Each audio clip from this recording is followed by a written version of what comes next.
Estábamos hablando de las erupciones volcánicas y cómo se puede trabajar con dendroquímica. También las erupciones se detectan de otra manera, pero si ustedes se fijan acá, no sé qué especie es esta, pero probablemente será araucaria. Cuando tenemos una erupción volcánica, el árbol deja de crecer abruptamente, ¿no? Ven acá en 1922, y después hay como un año donde repunta el crecimiento y después en los años subsiguientes, son como 10 años o 20, tiene una alta tasa de crecimiento. Si se fijan, ocurre lo mismo, ven acá en el 669, alta tasa de crecimiento. Claro, porque ¿qué pasa? Cuando ocurre la erupción, nosotros tenemos que se cubre de ceniza todo el lugar, entonces probablemente la araucaria ese año no crezca, ¿no? Se detenga. Las que no se mueren, que continúan creciendo, retoman el crecimiento y dada la gran cantidad de nutrientes que tienen las cenizas volcánicas, la tasa de crecimiento es altísima en respuesta a la fertilización del suelo, digamos, ¿no? Entonces lo que se hace es bueno, acá registrar esos eventos de erupciones y también medir el contenido de algunos elementos, que en este caso sería el cobre, la alta concentración que tuvo por deposición en el suelo, en consecuencia en la madera de la araucaria, 2 años después de la erupción, ¿no? Y eso se hace una correlación y se puede definir que cuando tenemos determinada concentración de cobre es porque 2 años antes tuvimos una erupción, ¿no? Y también, bueno, se pueden hacer, estimar hacia atrás, ¿no? Los efectos. Acá, este es un caso, creo que yo se los conté la clase pasada, que acá trabajó Paulina en esta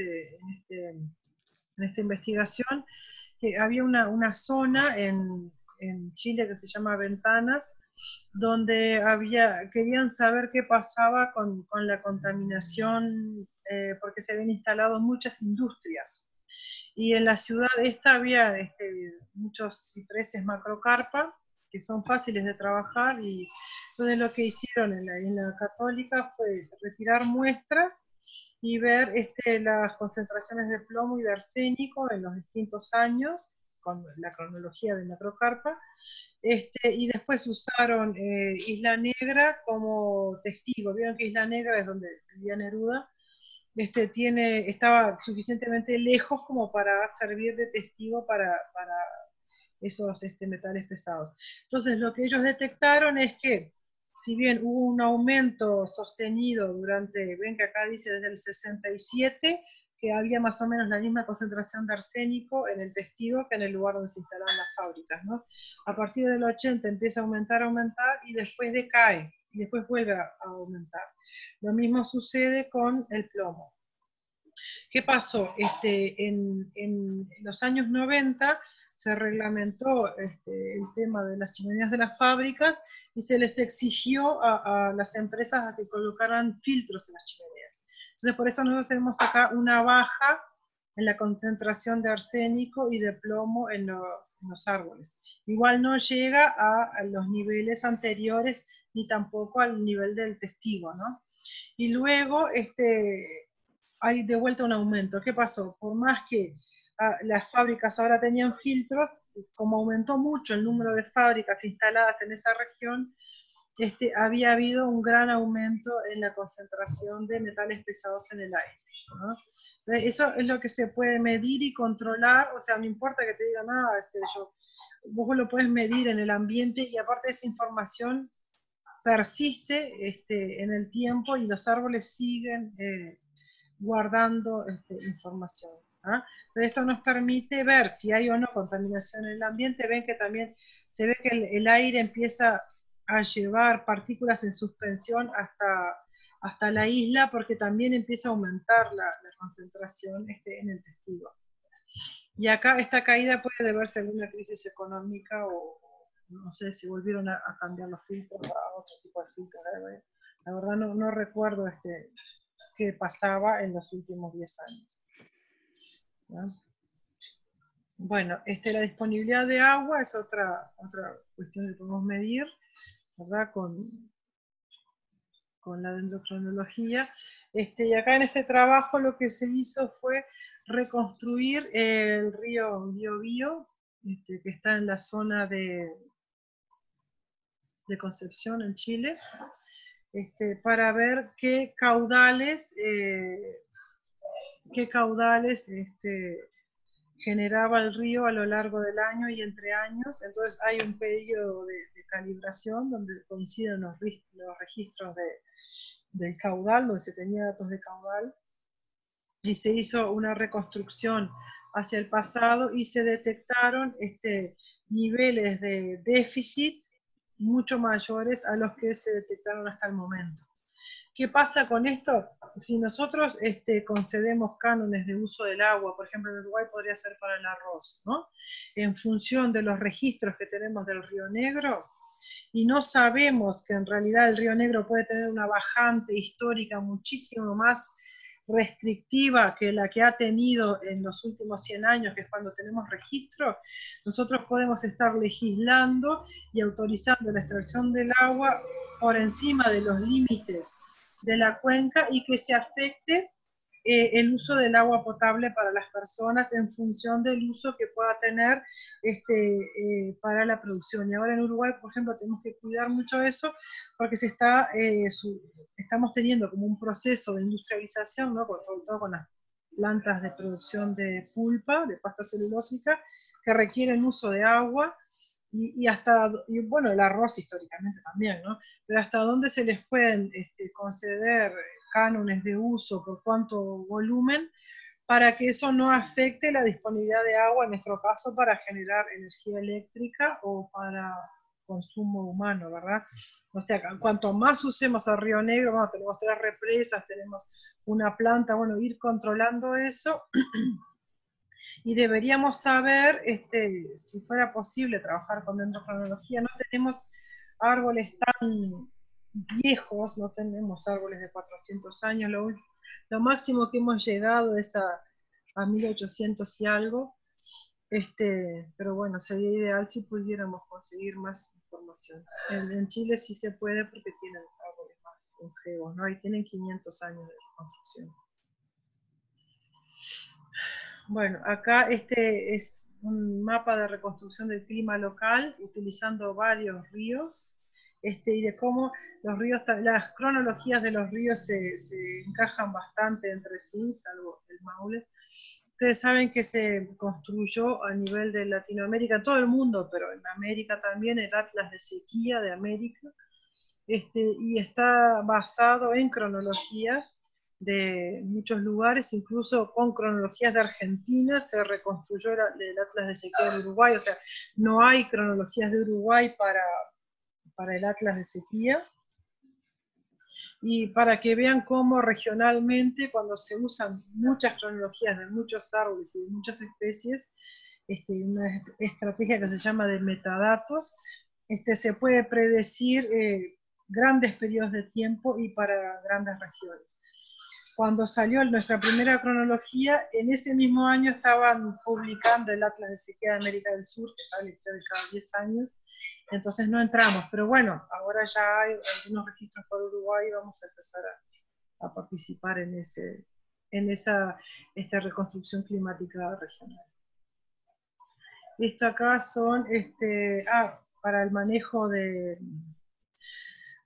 recursos del agua también. También son varios ríos y ahí sí, habla del caudal anual y las variaciones que tienen en los distintos años. Ven que ahí más o menos se mantiene y cómo ha decaído para los últimos 10, 20 años la disponibilidad de agua en determinados lugares en Chile, ¿verdad? Esto acá, fíjense en las 3 grafiquitas que están en el medio que dice índices de anillos de crecimiento. Ven que abajo hay como una gráfica gris en cada uno de las cronologías. ¿Eso lo ven ahí? ¿Ven la grafiquita gris abajo? Sí. Bueno, esas gráficas grises indican la cantidad de árboles que se ha usado para construir cada periodo, y eso le da más confiabilidad a los periodos, ¿no? Fíjense que acá el límite es hasta 120, o sea que acá se han usado en algún momento hasta 100 árboles para construir esta etapa acá, ¿verdad? Pero acá, si vamos más hacia atrás, claro, tenemos menos árboles, y acá tenemos 40 para esta zona, y aquí tenemos, no sé, 5 árboles para construir estos registros. O sea que esta cronología es mucho más confiable en los últimos 100 años que en los últimos, no sé, 500, ¿verdad? O sea que la misma cronología no es tan fiable en esta zona que en esta. Y a veces se utilizan para los modelos matemáticos solo los pedazos que tienen más nivel de confianza, ¿verdad? Esta otra cronología tiene menos árboles, alrededor de 20, 30 árboles, pero se mantiene la cantidad de árboles al final, y esta otra es también es una cronología más corta, fíjense que acabó hasta 1600, y tiene muchos árboles hasta el 1700, después ya no, ya cae hasta 5 o 6 árboles nada más, ¿no? O sea que la confiabilidad de las cronologías cambia según la cantidad de datos, ¿no? Que acá se indica como la cantidad de árboles. Esta es una forma estándar de presentar la información, que es como de doble información, que te indica cuántos árboles usaste y qué datos te dio, las dos cosas al mismo tiempo. Esta es otra reconstrucción de un río, y te da como los percentiles y la reconstrucción del caudal. Acá se ajusta una ecuación, que es la que está en rojo, ¿verdad? Y acá tenemos las variaciones de la tecnología, ¿no? Y acá lo que se hace es tener como una zona de chequeo donde se compara la ecuación en azul oscuro, que es la ecuación matemática, con lo observado. Ven que acá hay algunas cuestiones que fallan, ¿no? Hay algunos picos que son mucho más acentuados en los datos de los árboles, y que la ecuación matemática los suaviza. Bueno, en Uruguay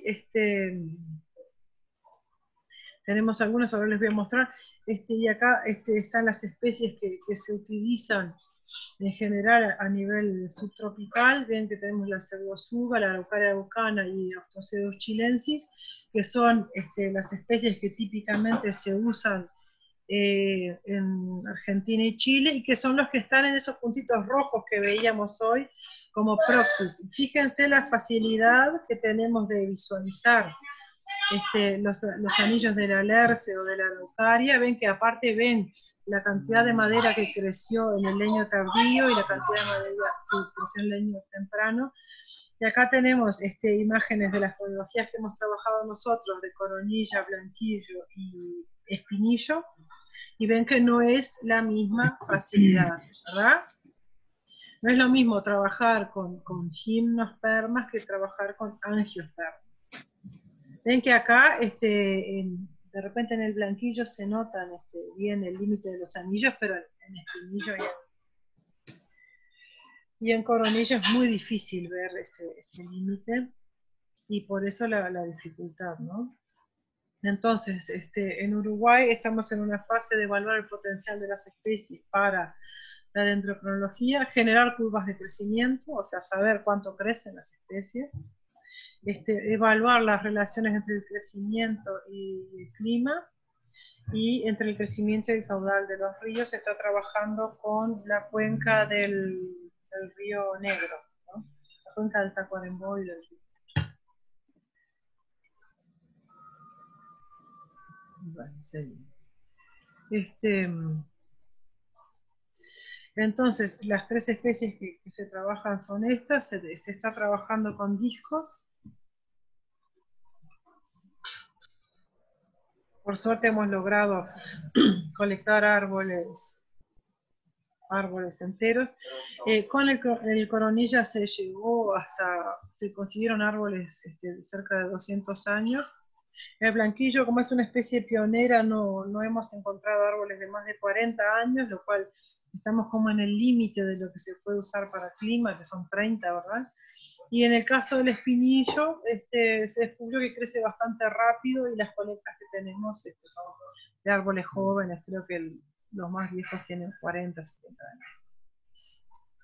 Estos son los lugares donde se ha colectado. Acá en Rivera hay colectas en la zona cerca de ¿cómo es que se llama? En lo de José Luis, en Yaguarí, después en el Queguay, en Tres Bocas, y después tenemos de Blanquillo, hemos agregado algunas colectas de Guavillú y de la zona acá de Minas y Florida, que se llama Valle Ordóñez.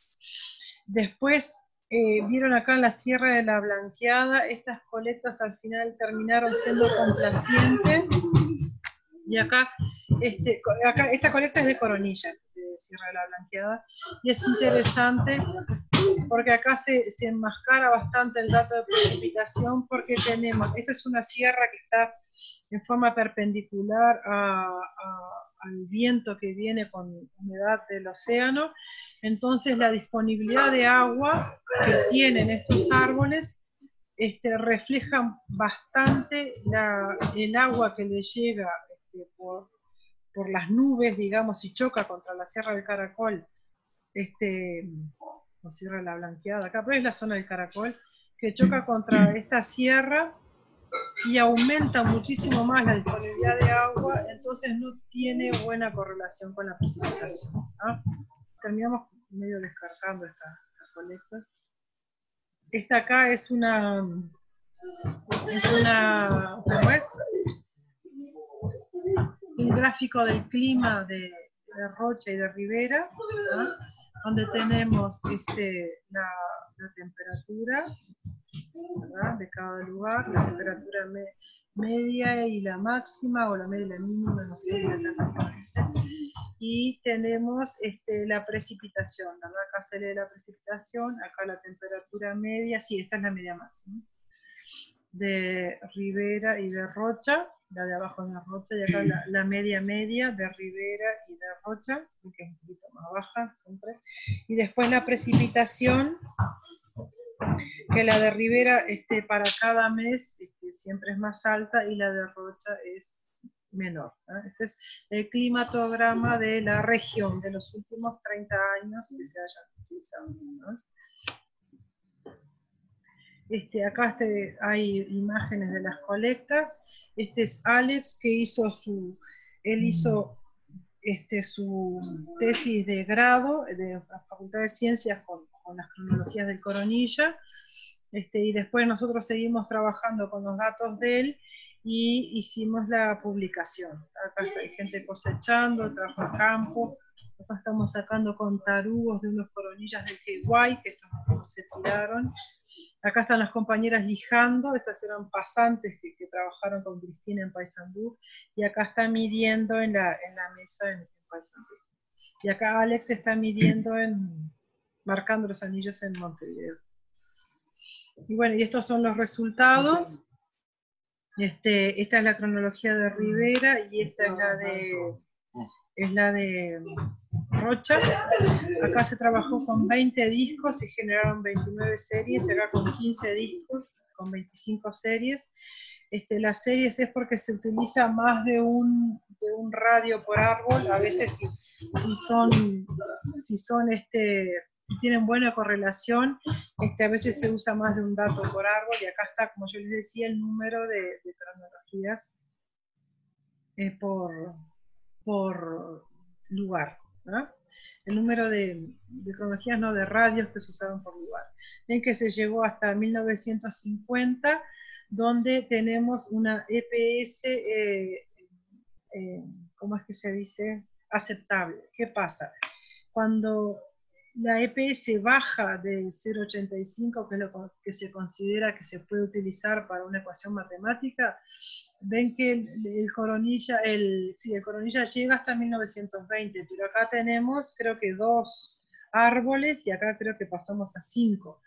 Entonces la correlación que hay a la interna de la cronología es tan baja que no se puede utilizar para una reconstrucción climática. ¿Ah? Y lo que se usa es este valor que es como el potencial de correlación interna de la serie.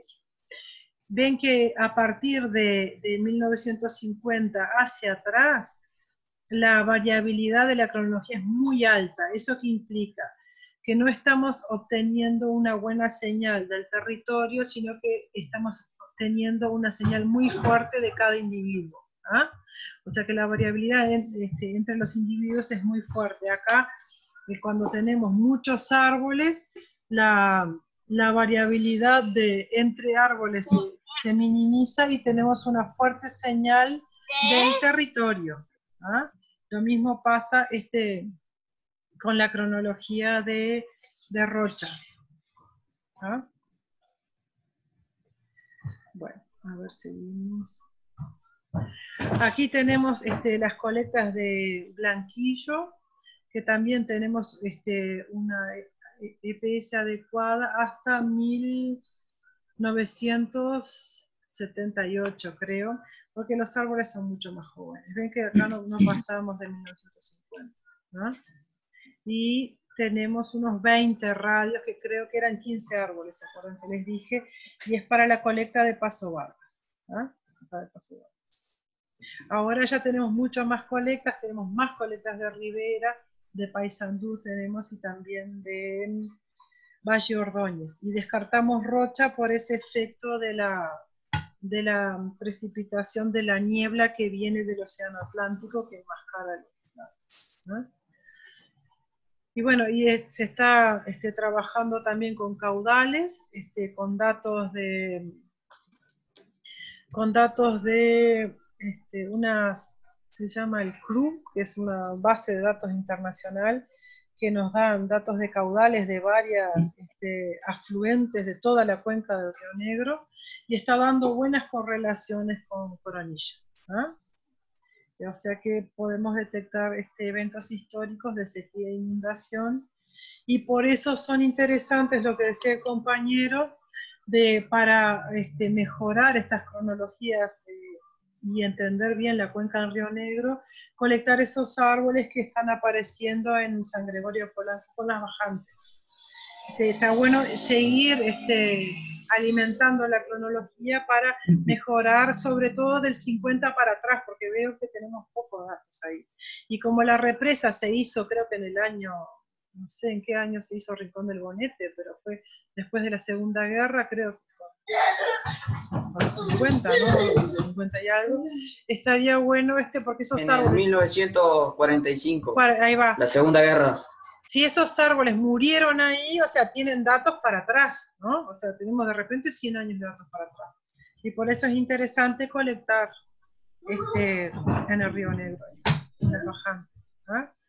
Acá tenemos las cronologías de Coronilla para Rivera y la Blanqueada, con la precipitación acumulada. Con precipitación se trabaja con precipitación acumulada de estos meses y con temperatura se trabaja con los valores promedios de determinados meses. ¿Ah? Para el caso de Rivera, la mayor correlación fue con la variación de las precipitaciones acumuladas entre noviembre y julio del año anterior al año de nacimiento, y en el caso de Rocha entre diciembre y mayo, ¿no? Del año anterior. Vieron que la correlación en la zona de Rivera es más alta que en Rocha, ¿no? Por eso que les decía yo de el enmascaramiento de los valores por la alta humedad relativa del aire que tenemos ahí. ¿No? Y acá se está trabajando con caudal, con algunas estaciones. Este trabajo todavía no está publicado, está en fase de redacción. Y acá se trabaja con el caudal de marzo a agosto y en el sur de octubre a diciembre, ¿no? No, esto es de Cuñapirú, para estar al revés. De marzo a agosto es en Rocha y de octubre a diciembre en Rivera. Ven que la correlación de Rivera es mucho más alta, porque acá en el norte la precipitación es más significativa que en la zona donde hay más humedad del aire, ¿no? Aunque trabajemos con la misma especie, ¿no? Y ven que en realidad hay pocos kilómetros de distancia, pero acá con la temperatura máxima, la respuesta, ven que acá se trabaja con el promedio de la máxima, ¿verdad? Acá no se suman las temperaturas. Y la respuesta fue con la temperatura máxima de enero en Rivera y en Rocha con la de febrero, ¿no? Y ven que el crecimiento del Coronilla es mayor cuando la temperatura máxima es menor, o sea que acá la correlación es negativa, es una correlación fuerte pero negativa, ven que es menos 0.39 y menos 0.42. ¿Ah? Y acá el blanquillo y una correlación con el caudal de la estación de, este es el río Tacuarembó, ven que es muy buena la correlación con los caudales, ¿verdad? Sobre todo del periodo del verano, ven que acá dice agosto, enero, se utiliza estos periodos no todo el año de precipitación. Y acá es el caudal de agosto-marzo, ¿no? Ven que mejoró de trabajar con los datos de precipitación a trabajar con los datos de caudal. Interesante, ¿no? Pasamos de 0,42 a 0,55. O sea que el árbol responde más a la cantidad de agua que fluye en el río que a la lluvia, ¿no? ¿Se acuerdan que yo les decía que estos árboles tienen acceso a la napa freática, ¿no?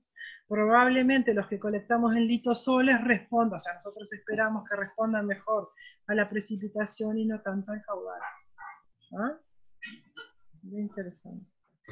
Bueno, algunas conclusiones a las que vamos arribando es que en Uruguay existen especies con potencial. La cronología de Coronilla de Rivera es más sensible a la variabilidad del clima, dado que el sitio que se presentó más restricciones, o sea, en Rivera hay más restricciones que en Rocha para la disponibilidad de agua. Es necesario obtener datos confiables meteorológicos e hidrológicos. Bueno, tenemos problemas porque hay poco dato y es difícil, el INUMED no sé, no fluye la comunicación, es complicado, cada vez es peor. Yo creo que antes era más fácil obtener datos de meteorología, por más que no estaban sistematizados, ahora es como que hay tantos pasos previos para que te pasen los datos, que no sé, nosotros tenemos dificultades. Ahora Ailén escribió la carta, solicitó los datos, hace bastante tiempo que estamos en ese proceso. Al final terminamos utilizando datos de Estados Unidos, que son ecuaciones a nivel regional que están ajustadas, y lo que se hizo fue algunos datos que logramos, que un compañero que antes estaba en Facultad de Ciencias, ahora está acá en Rivera, que es geógrafo, armó una base de datos consistente y se utilizó eso para trabajar, pero la verdad que la respuesta de meteorología ha sido, ay, se me fue, perdón, ha sido media complicada. Esperen que se me fue. Ha sido medio complicado obtener los datos de meteorología, ¿no? No sé, Ailén pidió y espero que consiga, no sé cómo va eso. Hay que continuar evaluando otras especies, ¿verdad? Entre el sitio y la sensibilidad climática. Ahora se está trabajando incorporamos a los muestreos el Prosopis nigra, ¿no? El algarrobo, y la aruera, ¿no? Que parece que pueden dar buenos resultados. Y con las especies evaluadas se propone realizar estudios de dendroquímica para evaluar la contaminación en Uruguay. También acá se pueden usar exóticas, ahora empezamos a trabajar con pino, taeda y eliote, y ahí puede haber una brecha interesante para trabajar. Y bueno, acá es como el equipo de trabajo. Ahí está, esta es Cristín, que está en Paysandú, esta es Paulina, esta soy yo, aquí en Montevideo. Y estos son algunos cursos que se hicieron. El que está acá en el medio es Ariel, que fue el profesor de Paulina y fue el que la mandó acá a Uruguay, hay que conseguir mucha plata para poder traerla y para que vinieran. Y bueno, ahí fue como empezamos a trabajar, y Alejandro Braseiro es el docente de Facultad de Ciencias, que fue el que empezó a traer gente para generar un equipo de trabajo. Y bueno, acá están la financiación y los aportes que tuvimos para generar el primer artículo sobre Coronilla. Tuvimos aporte del Ministerio de Ganadería a través de un proyecto con el Ministerio de Ganadería de Alemania, que nos cedió dinero para trabajar. También el tecnólogo en madera puso dinero para traer a Paulina. El IECA, el Instituto en la Facultad de Ciencias, también puso plata, y el PDU de Cristín también puso plata para generar esto. Y bueno, y Paulina está en Italia trabajando con árboles de Canadá. Eso está eso. Bueno, creo que ya les compartí, chiquilines, teórico con un fondo más clarito. Tengo que revisar a ver si está bien, porque vi que... No les compartí. Yo lo que hago es quitarles el fondo, ponerle un fondo blanco y una letra oscura. A ver si me va a llevar un rato esta tarde. Sí, porque solo está la parte 1 de Sí. tecnología. Porque yo hice el cambio y me quedó mal y tal. Tuve que volver a ponerle fondo negro porque no se veía nada, y me va a llevar como 2 horas acomodar los slides y revisar el video y subirlo, así que tal. Creo que ya tienen tarea, ¿no? O sea que en tarea estamos al día. Y bueno, y seguimos el lunes que viene con análisis de tronco. ¿Ah? Seguimos trabajando el lunes que viene con análisis de tronco. Vamos a ver la parte teórica, yo les preparo la lectura.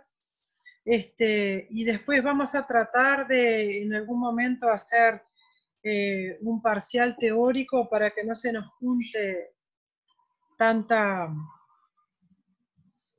información, para que ustedes puedan, en base a lo que fuimos viendo en forma teórica y a las lecturas, hacer un primer parcial, y bueno, probablemente por plataforma EVA lo vamos a hacer, y bueno, así que y va a tener validez de parcial. La idea es ir hasta análisis de tronco y no mucho más, para que no se les acumule tanta información, ¿verdad? ¿No? Bueno, nos vemos el lunes que viene, y cualquier cosa, las dudas, las vemos por el grupo de WhatsApp. Gracias. Bueno, muchas gracias. Bueno, que tengan buena semana. Igualmente, nos vemos. Igualmente. Chao.